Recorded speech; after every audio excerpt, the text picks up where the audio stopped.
So here I'm fixing some crazing cracks in the original gel coat of the boat. And I'm doing that with the die grinder. Just basically grind the cracks open a little bit and place some West Systems epoxy in the gel coat cracks because I'm going to go back over it with paint. So at this point, I'm just trying to address any of the imperfections before I shoot paint on. And so there was a few of these, and that can happen from just too thick of a gel coat that was applied or a place in the boat that flexes. Maybe that's where the boat gets picked up at repeatedly when it's hauled out and it's a high stress area. There's really no telling.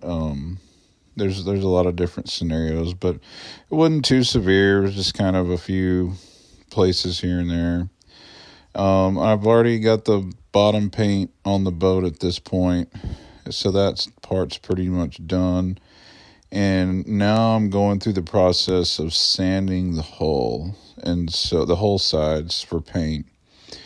And I had paid the same guy that sanded the bottom and did the bottom job for me to help me with the sanding on the hull sides, and he was doing okay. I set him up with the orbital sander. We were just using 180 grit.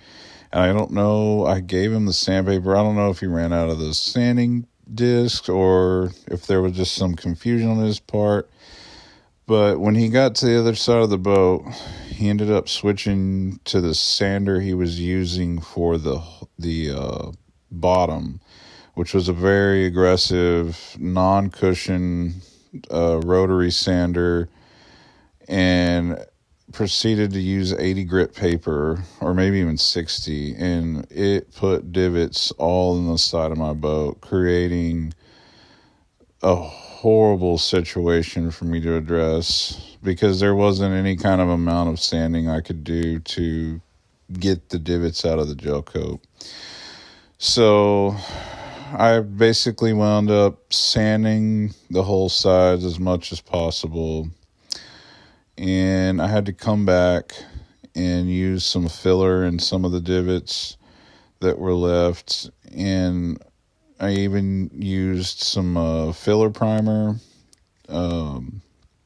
some high build sanding primer, and after several coats of paint, some high build, and a whole buttload of sanding, I finally was able to get it all out. But it was a hell of a process, and it ran up my time at the boatyard substantially because there's nothing more consuming than sanding when it comes to doing a paint job. And this was an easy job up until the divots occurred, and that just created a monumental amount of work sanding and trying to get imperfections out, especially knowing that I was going to be going to a black paint on the hull sides. And if you've ever painted automotive paint or even marine high gloss paint, you know that black shows every imperfection. So it was a horrible scenario for me to deal with,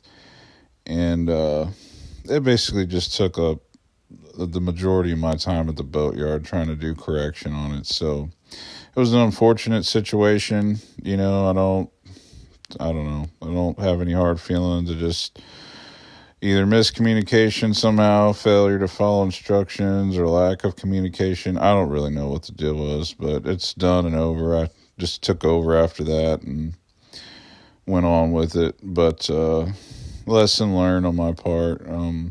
Also, it was really hard to get help at the boatyard. There's not very many people in our area that do this kind of work, and most of them that do, they basically work for companies that aren't really willing to do this kind of work outside. They want it in like a tent, and you're talking about big money to do that. So I'm just trying to do this on my own here, to try to keep it as low cost as possible.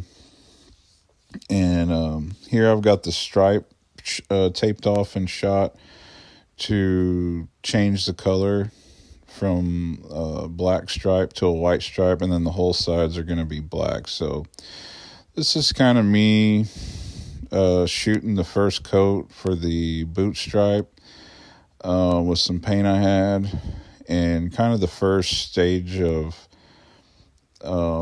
starting the paint job on the boat, really.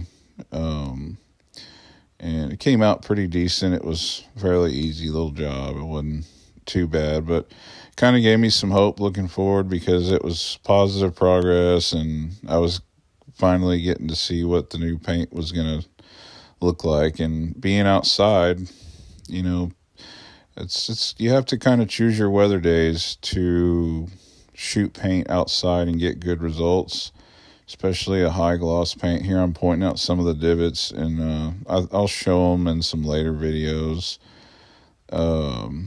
I believe I have them filmed where you can actually see them. But yeah, and sanding under that swim platform, that was kind of a tedious thing too. So all the taping, I mean, you can imagine, I don't know if you can imagine taping just taping the paper in the wind, even with the slightest breeze outside, and putting enough tape for it to stay on and stay put. I mean, it's the whole process is just a major pain in the butt. So it's a lot of work, you know, and it's a lot of materials.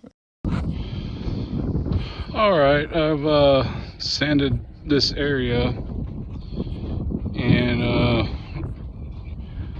what I'm doing here is I'm taking the water hose, and so whenever you're doing a paint job, it's a good idea when you're sanding or when you're done sanding. If you're using an electric sander, you gotta do it in between sanding. If you have an air sander, you can sand wet, so that's a different deal, but I'm using electric. So what I've got to do is basically I sand until I don't see anything anymore with the dry surface, and then I wet it down. And so what happens when you wet something down, you know, everything looks really good right now, right? So I'll show you what can happen if you don't check. And I want to focus right underneath that window.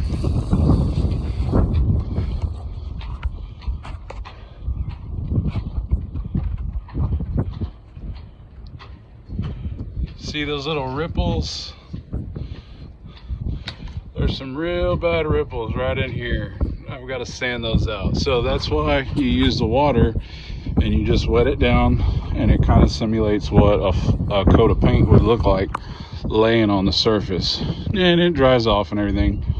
So you kind of have to spray it down, and what you want to do is get at an angle where you can look at the flat surface and look for irregularities, scuffs, scratches that you might have missed, or anything that's bothersome to the eye. And so that's what we're doing. This isn't going to be a perfect paint job, but just because it's so big, but I'm trying to get it as close as I can. So that's how I'm doing it.